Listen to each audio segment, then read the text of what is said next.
चाल पोरी घे पनीर। पहिले तर पनीरचे तुकडे करायचे,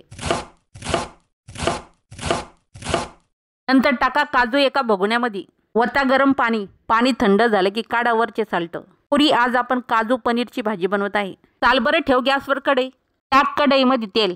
तेल तपलं की टाका खडे मसाले। टाका बारीक केलेले अद्रकचे तुकडे, बारीक केलेल्या लसणाचे तुकडे घ्या फिरून। टाका बारीक केलेला कांदा। कांद्याला आता चांगलं नटू दे। पोरी ज्या आपण काजूच्या रेसिपी मी तुला दाखवत आहे ती माझी पद्धत आहे। तुला पटत असन तर घे, नसन पटत तर सोडून दे। आता सोनेरी झाला की बारीक केलेला टमाटर टाकायचं। इथे आपण 2 कांदे 2 टमाटे घेतलेले आहे। आता टमाटर पण चांगलं नरम होऊ द्यायचं। तोपर्यंत टाका हिरवी मिरची। टाका सुके मसाले। सुक्या मसाल्यामध्ये हळद, धनिया पावडर, मिरची पावडर, किचन किंग मसाला घेतलेला आहे। मसाला चांगला तेल सुटेपर्यंत परतू द्या। तोपर्यंत मसाला चांगला परतत नाही तोपर्यंत भाजी काही चांगली होत नाही, पण ध्यानात घे पोरी मसाला चांगला परतायचा। आता टाक कसुरी मेथी। कसुरी मेथी टाका आणि इकडून तिकडून करा। टाका आता उलसक पाणी। मसाला इकडून तिकडून करा आणि गद कडू द्या। पोरी आजपर्यंत जेवढ्या पण रेसिपी मी तुला दाखवल्या आहे त्या भन्नाट चवीच्या आहे। पहिले तर मी खाऊन बघितल्यानंतर तुला शिकवल्या, ध्यानात घे। पोरी मसाला परतला की पनीर फ्राय करायला घ्यायचे।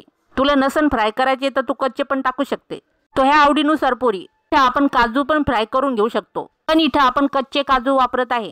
काजू मसाल्यामध्ये परतले की त्यात मीठ टाकायचं। काजू मसाला चांगला एकजीव करून घ्यायचा आणि मगच गरम पाणी वतायचं। मला माहिती पोरी प्रत्येक भागामध्ये वेगवेगळी पद्धत बनवली जाते, पण पोरी तुला अशा पद्धतीने पण बनवली तर तुला याची पण चव चाखायला भेटणार। काजू शिजले की त्यात पनीरचे तुकडे टाकायचे, नंतर काजू आणि पनीर गद कडू द्यायचा। आता टाका अमूल फ्रेश क्रीम। ध्यानात घे पोरी ही भाजी थोडीशी गोडसर लागते, मग म्हणशील सांगितलं नाही, पण ही भाजी दुसऱ्या दिवशी उरली तर जबरदस्त चवीची लागते। आता कडू द्या रस्सा, नंतर टाका खिसलेला पनीर।